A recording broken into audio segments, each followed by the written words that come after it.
Hello everyone, welcome back. Previous class में discuss कर रहे थे methods of collection of data, जहाँ पे हम लोगों ने प्राइमरी और सेकेंडरी डेटा दोनों के कलेक्शन के सारे मेथड्स जो हैं वो फिनिश कर लिए हैं डिटेल में डिस्कस करके। आज के क्लास में हम लोग उसके आगे के टॉपिक को कंटिन्यू करेंगे। ऑलमोस्ट चैप्टर एंड पर पहुँच चुका है हमारा, जहाँ पे आज हम डिस्कस करेंगे दो इम्पॉर्टेंट ऐसे सोर्सेज ऑफ सेकेंडरी डेटा के बारे में जो आपको इंडिया में रिलायबल सोर्स माने जाते हैं और देखने को मिल जाएंगे। फटाफट से आज का टॉपिक शुरू कर लेते हैं। हम डिस्कस कर रहे हैं नोटेबल सोर्सेज, नोटेबल और you can say important sources of secondary data in India. Indian economy में सेकेंडरी सोर्सेज के दो इम्पॉर्टेंट सोर्स, जिसमें से पहला है, फर्स्ट सोर्स है हमारा सेंसस ऑफ इंडिया, जिसको हम जनगणना आंकड़े कहते हैं। सेंसस ऑफ इंडिया आपका पहला सोर्स है जिससे आप सेकेंडरी डेटा का कलेक्शन कर सकते हैं इंडिया में। ये है क्या सेंसस डेटा, हम किसे कहते हैं, सेंसस डेटा से हम क्या समझते हैं, अब हम इसकी बात करते हैं। तो अगर हम बात करें सेंसस ऑफ इंडिया के बारे में, जनगणना के बारे में, तो जैसा कि आपको थोड़ा बहुत मालूम होगा इसके बारे में, ये एक ऐसा डेटा है, सेंसस ऑफ इंडिया या सेंसस डेटा आपको प्रोवाइड कराता है देश में मोस्ट कंप्लीट। देश में अगर आपको जनसंख्या संबंधी, भारतीय अर्थव्यवस्था में आपको जनसंख्या संबंधित यानी कि डेमोग्राफिक रिकॉर्ड ऑफ इंडिया जानना हो, अगर आप इंडिया में इंडियन इकोनॉमी के पॉपुलेशन से रिलेटेड इंफॉर्मेशन का कलेक्शन करना चाहते हैं और आपको पूरी जानकारी प्राप्त करनी हो, बिल्कुल पूरी सही जानकारी प्राप्त करनी हो, तो ये काम आप सेंसस ऑफ इंडिया से कर सकते हैं। Census data provides the most complete demographic record of population in India. Population की पूरी जानकारी जो है अगर आपको चाहिए तो वो आपको सेंसस डेटा से मिल जाएगी, पहली बात। दूसरी बात कि ये जो सेंसस डेटा होता है, ये सेंसस डेटा जो है वो इंडिया में रेगुलरली कंडक्ट किया जाता है, बीइंग रेगुलरली कंडक्टेड। लगातार ये आंकड़े जो हैं वो जमा किए जाते हैं और ये जानकारी आपको हर 10 साल में देखने को मिल जाती है। सेंसस डेटा ना हर 10 ईयर्स में कलेक्ट होता है, एवरी 10 ईयर्स में। और ये जानकारी अगर आप जानना चाहें कि लगातार कलेक्ट हो रही है, हर 10 साल में हो रही है, तो पहली बार कब कलेक्ट हुई थी? तो census data first time collect हुआ था इन इंडिया 1881 में, 1881 में पहली बार कलेक्ट हुआ था और उसके बाद से ये हर 10 साल में रेगुलरली कंडक्ट किया जाता है, जमा किया जाता है। ठीक उसी तरह से अगर हम बोलें कि आफ्टर इंडिपेंडेंस इंडियन इकोनॉमी में पहली बार डेटा का कलेक्शन कहाँ पर कब हुआ था, तो first time after independence census data was collected in 1951। 1951 में सेंसस डेटा का कलेक्शन आज़ादी के बाद पहली बार इंडिया में हुआ है। लास्ट सेंसस जो इंडिया में कलेक्ट हुआ है दैट वाज इन 2011। 2021 में होता, बिकॉज हर 10 साल में हो रहा है, but due to the pandemic कोविड-19 ये जानकारी कलेक्ट नहीं हुई और लास्ट टाइम ये 2011 में ही हुआ है। अगर आप बोलो कि 2011 का सेंसस डेटा आज़ादी के बाद से कौन से नंबर का है, तो अब तक 7 बार, 7th टाइम 7 बार सेंसस डेटा इंडियन इकोनॉमी में कलेक्ट किया जा चुका है। शुरुआत इसकी 1881 में हुई थी, आज़ादी के बाद से हम इसको काउंट कर रहे हैं और आफ्टर इंडिपेंडेंस ये हमें 7 टाइम कलेक्शन हम लोग इसका कर चुके हैं और जानकारी अलग अलग समय पर प्राप्त की जा चुकी है। ये तो हुई भाई सेंसस डेटा के बारे में जानकारी। अब है कि सेंसस डेटा जो है वो किस तरह की जानकारी कलेक्ट करता है। तो सेंसस डेटा आपको जानकारी तो देता है, ये इंफॉर्मेशन का कलेक्शन करता है। इट कलेक्ट इंफॉर्मेशन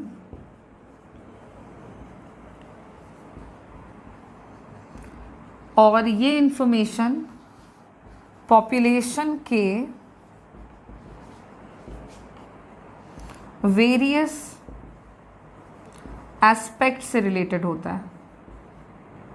पॉपुलेशन का अलग अलग एस्पेक्ट्स हैं, उससे संबंधित आपको कई तरह की जानकारी इस जनगणना आंकड़े के थ्रू मिल जाएगी। जैसे कि पॉपुलेशन का साइज, जनसंख्या का घनत्व, जनसंख्या का आकार, जनसंख्या का घनत्व, जेंडर रेशियो, मेल फीमेल का क्या रेशियो है पॉपुलेशन वाइज। उसी तरह से आपको बर्थ रेट का पता लग जाता है, डेथ रेट्स हो गए, आपको इन्फेंट मोर्टेलिटी रेट का पता लगेगा।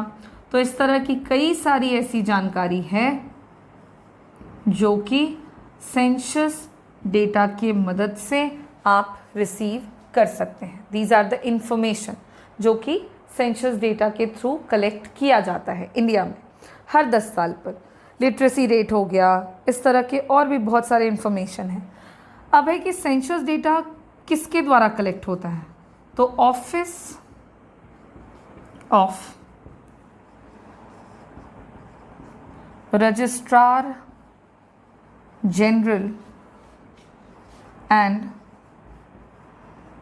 Census commissioner of India, office of registrar general and census commissioner of India, जो कि आता है under the department, governmental department which named as ministry of home affairs. तो ये मिनिस्ट्री ऑफ होम अफेयर्स के अंदर आने वाला आंकड़ा, इसके अंदर एक पद है जिसका नाम है office of registrar general and census commissioner of India. इनके द्वारा सेंसस डेटा कंडक्ट कराया जाता है और ये सेंसस डेटा के सक्सेस के लिए कम्प्लीटली रिस्पॉन्सिबल हैं। कहने का मतलब हुआ कि सेंसस डेटा को कलेक्ट करने का जो ऑर्डर है या जो उसकी प्लानिंग है वो कौन करता है। तो यही जो प्लानिंग है, ये प्लानिंग की जाती है office of registrar general and census commissioner of India के द्वारा, जो कि मिनिस्ट्री ऑफ होम अफेयर्स के अंदर आता है, गृह मंत्रालय के अंदर आता है। और इस तरह से सेंसस डेटा कंडक्ट कराया जाता है in every 10 years. Now the question is कि गवर्नमेंट ये सेंसस डेटा कलेक्ट क्यों कराते हैं, क्यों गवर्नमेंट हर 10 साल पर ये आंकड़ों का कलेक्शन कराता है। क्योंकि ये ऑफिशियल इंफॉर्मेशन का कलेक्शन होता है। जो भी आंकड़े ये कलेक्ट करता है ये ऑफिशियल लेवल पर करता है, ठीक है। तो जो भी जानकारी है वो पूरी तरह से प्रमाणित है कि सही है और सरकार इसके लिए रिस्पॉन्सिबल है। तो ये जानकारी गवर्नमेंट के द्वारा कंडक्ट कराई जाती है। प्रूफ भी हो गया कि मिनिस्ट्री ऑफ होम अफेयर्स के अंदर एक पद है office of registrar general and census commissioner, जिनके द्वारा ये जानकारी कलेक्ट की जाती है। तो अगर हम देखें कि ये जानकारी गवर्नमेंट कलेक्ट क्यों कराती है, तो इसके पीछे का रीज़न है कि सेंसस डेटा की मदद से, यहाँ लिख लेते हैं हम इसका पर्पस, सेंसस डेटा का कलेक्शन इसलिए होता है सो दैट कि गवर्नमेंट ये अंडरस्टैंड कर सके और एनालाइज कर सके, एनालिसिस कर सके कि देश में किस तरह की आर्थिक और सामाजिक, इकोनॉमिक एंड सोशल इश्यूज़ किस तरह के हैं, देश की समस्याएं किस तरह की हैं। उन समस्याओं के बारे में पहले पता लगाना और फिर उन समस्याओं का कैसे निपटारा किया जाए, कैसे उन समस्याओं को सुलझाना है, किस तरह की पॉलिसीज़ को बनाने से इन समस्याओं को सुलझाया जा सकता है। इन तमाम बातों को अच्छे से समझने, उनका विश्लेषण करने के उद्देश्य से इंडियन इकोनॉमी में सेंसस डेटा का कलेक्शन होता है।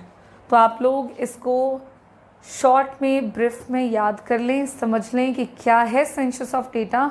और ये डेटा, इस तरह की जानकारी आप अगर सेंसस डेटा से लेते हैं तो ये आपके लिए एक ट्रस्टेबल सोर्स होगा, specially in case of India, जो कि हमारे लिए सेकेंडरी डेटा कहलाता है।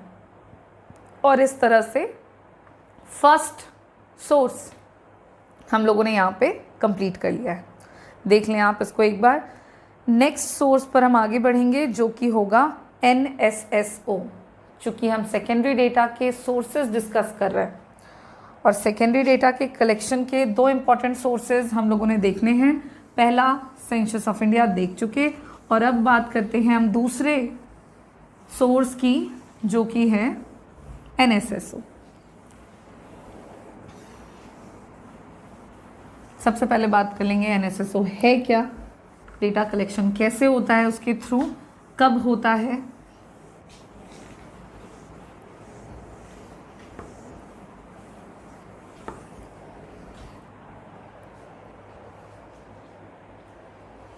और फिर हमारा ये ऑलमोस्ट टॉपिक फिनिश हो जाएगा। सेकेंड सोर्स है NSSO, जिसका फुल फॉर्म है नेशनल सैंपल सर्वे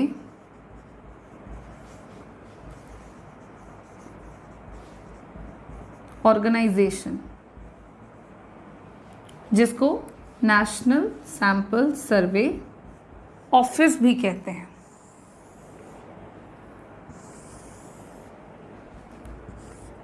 सबसे पहले जान लें कि NSSO है क्या। तो भाई ये तो एक ऑर्गेनाइजेशन है, नाम से पता लग रहा है। And this organisation was set up by, this organization was established in, इस संस्था की स्थापना 1950 में करी गई थी बाय गवर्नमेंट ऑफ इंडिया, भारतीय सरकार के द्वारा, विद द एम, इस उद्देश्य के साथ कि देश में नेशन वाइड सर्वे किया जाए, देश में राष्ट्रीय स्तर पर सर्वे करने के उद्देश्य से ये काम हुआ था। और सर्वे किस तरह का, तो कंट्री में सोशियो इकोनॉमिक, आर्थिक, सामाजिक आर्थिक समस्याओं का विश्लेषण करते हुए सर्वेक्षण करने के उद्देश्य से राष्ट्रीय स्तर पर NSSO की स्थापना भारतीय सरकार के द्वारा 1950 में की गई थी। ये एक ऐसी संस्था है जिसका काम है सर्वे करना, डेटा कलेक्शन करना, और सर्वे करके ये जानकारी प्राप्त करती है, गवर्नमेंट को रिपोर्ट देती है, और गवर्नमेंट उस जानकारी के अकॉर्डिंग देश में सेंसस डेटा, देश में पॉलिसीज़ वगैरह को बनाते हैं। सेकेंड बात, अगर आप देखो कि NSSO और क्या करता है, तो चूंकि NSSO सर्वे करता है, वो भी नेशन वाइड, तो इसके 4 डिविजन्स हैं। NSSO के 4 मुख्य भाग हैं जो कि मिलकर देश में सर्वेक्षण किया करते हैं। ये 4 भाग जो होते हैं कौन कौन से हैं, नाम के अकॉर्डिंग हम इनके बारे में जानते हैं। सबसे पहला जो डिपार्टमेंट है या जो सबसे पहला भाग है वो है सर्वे डिज़ाइन एंड रिसर्च डिवीज़न।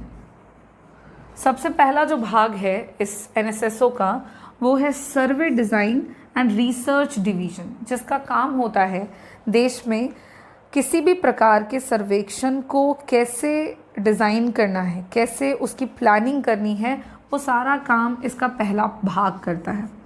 दूसरे भाग का काम है फील्ड ऑपरेशन डिवीज़न। दूसरे भाग का काम है कि फील्ड में जाकर किस तरह से डेटा को कलेक्ट किया जाना है, ऑपरेशन किस तरह से करना है, उससे रिलेटेड सारा काम इस डिपार्टमेंट का, इस ऑर्गेनाइजेशन का सेकंड पार्ट करता है।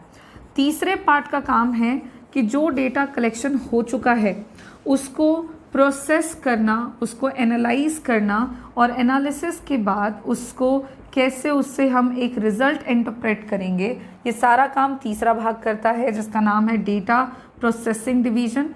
और चौथे भाग का नाम है कोऑर्डिनेशन एंड पब्लिकेशन डिवीजन।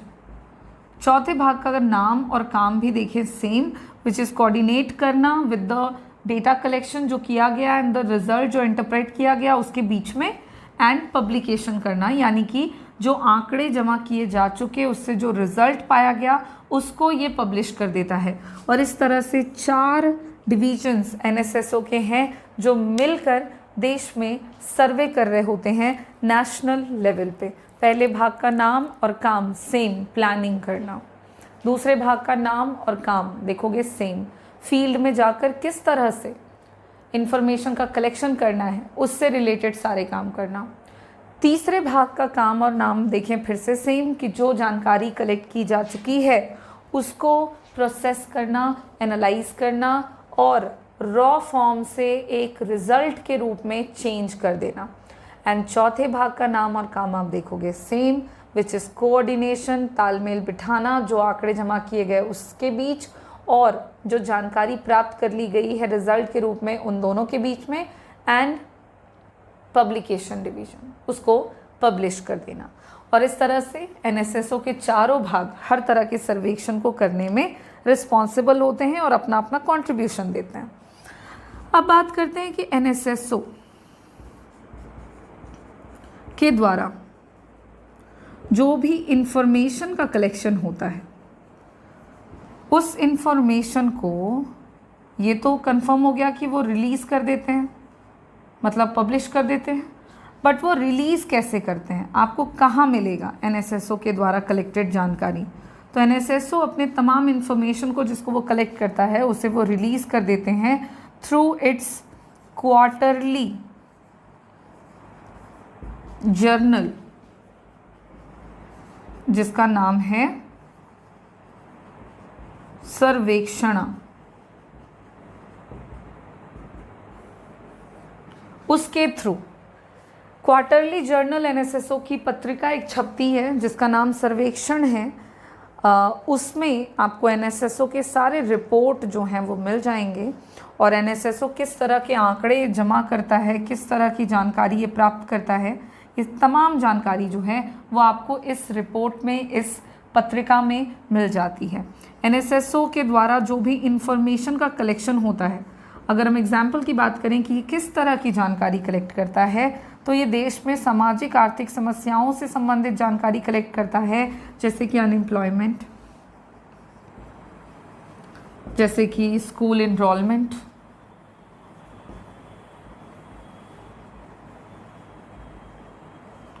जैसे कि लिटरेसी या इलिटरेसी। तो इस तरह की तमाम जानकारी जो है वो आपको एनएसएसओ के रिपोर्ट में देखने को मिल जाती है और इन जानकारियों की मदद से ही देश में सरकार कई तरह के पॉलिसीज़ एंड प्लानिंग को पूरा करते हैं। तो ये हेल्प करता है गवर्नमेंट को। अब है कि एनएसएसओ सर्वेक्षण करते हैं और ये जो सर्वे करते हैं ये कितने टाइप के सर्वे करते हैं, क्या ये हर तरह का सर्वेक्षण करता है? तो एनएसएसओ जितने भी सर्वेक्षण करते हैं अगर हम उनको कैटेगराइज करें तो 3 कैटेगरी में हम उनको कैटेगराइज कर सकते हैं। स्पेशली 3 कैटेगरीज में हम इसके सर्वे को देखते हैं और सबसे पहला कैटेगरी का सर्वे जो एनएसएसओ करता है that is socio economic survey. देश में सामाजिक आर्थिक सर्वेक्षण एनएसएसओ के द्वारा किए जाते हैं। दूसरा, एनुअल सर्वे भी किया जाता है ऑन इंडस्ट्रीज़, उद्योगों पर आधारित एनुअल वार्षिक सर्वेक्षण एनएसएसओ के द्वारा किए जाते हैं। और तीसरा, एग्रीकल्चरल सर्वे, कृषि क्षेत्र से संबंधित सर्वेक्षण भी एनएसएसओ करता है और आपको इस तरह के सर्वेक्षण देखने को मिल जाएंगे through the report of NSSO, which is National Sample Survey Organization. Generally it is done for the government, by the government, जो कि गवर्नमेंट की ही संस्था आप कह सकते हैं इसको, उन्हीं के द्वारा इसको कंडक्ट भी किया गया है। और ये एक इम्पॉर्टेंट सर्वेक्षण हो जाता है देश में। और आप अगर किसी भी तरह की जानकारी प्राप्त करना चाह रहे हैं तो ऐसे सोर्स से इंफॉर्मेशन ले सकते हैं। आपके लिए वो होगा सेकेंडरी डेटा और एक इम्पॉर्टेंट एंड रिलायबल सोर्स। इसी के साथ हम लोगों का ये जो टॉपिक है, 2 इम्पॉर्टेंट सोर्स हम डिस्कस कर रहे थे सेकेंडरी डेटा के इंडिया में, वो यहाँ पे हमने फिनिश कर लिया है। नेक्स्ट क्लास में हम लोग इस चैप्टर के लास्ट टॉपिक को डिस्कस करेंगे, जहाँ पे बातें करेंगे limitations and precautions of secondary data. Secondary data के क्या क्या लिमिटेशंस होते हैं और उसको यूज़ करते वक्त आपको क्या क्या प्रिकॉशंस रखने की ज़रूरत है, इन बातों को हम हमारे नेक्स्ट क्लास में डिस्कस करके इस चैप्टर को फिनिश करेंगे। Thank you.